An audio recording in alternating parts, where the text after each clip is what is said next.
ایک دفعہ کا ذکر ہے کہ ایک خاندان میں ایک بزرگ فوت ہو گئے۔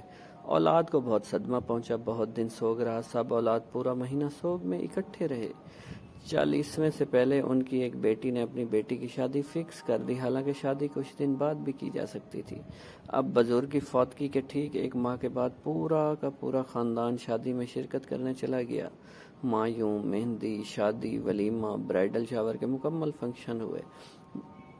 بیٹیوں نے غرارے شرارے پہنے، ساڑیاں باندھی، نواسیوں پوتیوں نے ڈانس کیے، سب نے مہندیاں لگائیں، پارلر سے تیار ہوئیں۔ غرض یہ کہ دھوم دھام سے شادی اٹینڈ کر کے 1 ہفتہ بعد واپسی ہوئی اور سوگ دوبارہ شروع کر دیا گیا۔ یہ سوگ کافی ماہ چلتا رہا، اس کے بعد سب اپنی اپنی زندگیوں میں مصروف ہو گئے۔ اس دوران سب تفریحات ہوئیں، پارٹی، فنکشنز، گھومنا پھرنا، شادی اٹینڈ کرنا، دعوتیں کرنا۔ رمضان آ گیا، رمضان میں بھی بیٹیوں کو آپس میں خوب افطار پارٹیاں ہوئیں، ہوٹلوں میں سحری بوفے کی دعوتیں، افطاری بوفے کی دعوتیں۔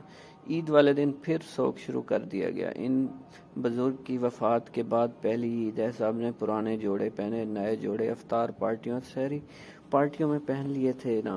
نہ مہندی لگائی گئی، نہ چوڑیاں، نہ شیر خورما بنا۔ لمبے لمبے سٹیٹس اور پوسٹ لگی جن کا عنوان تھا ابو کے بغیر پہلی عید۔ اس طرح ان بزرگ کا سوگ شایان شان طریقے سے منایا گیا۔ عیدوں پر رنجیدہ ہونے والے اور رکھن دکھ لوگوں سے میرا سوال ہے کہ ڈراموں عید سے پہلے شادیوں پہ ناچ گانا کرتے، فوت شدہ باپ یا رشتہ دار نہیں آتے۔ عیدوں پہ ہی خاص طور پر دوسروں کو خوش ہوتا دیکھ کے رونا ڈال دینا ہوتا ہے، جبکہ عیدوں پہ شیطان روتا ہے، مومن خوش ہوتا ہے۔ اور فنکاروں، یہ غم کون سا سوئچ ہے جو آپ کی مرضی سے آف آن ہو جاتا ہے؟ جب سوٹ کیا خوش ہو گئے، جب سوٹ کیا غمگین ہو گئے۔ بس آپ کو یہ سٹوری اچھی لگی ہو تو میرے چینل ٹی لیف سینما کو سبسکرائب کرنا مت بھولیے گا۔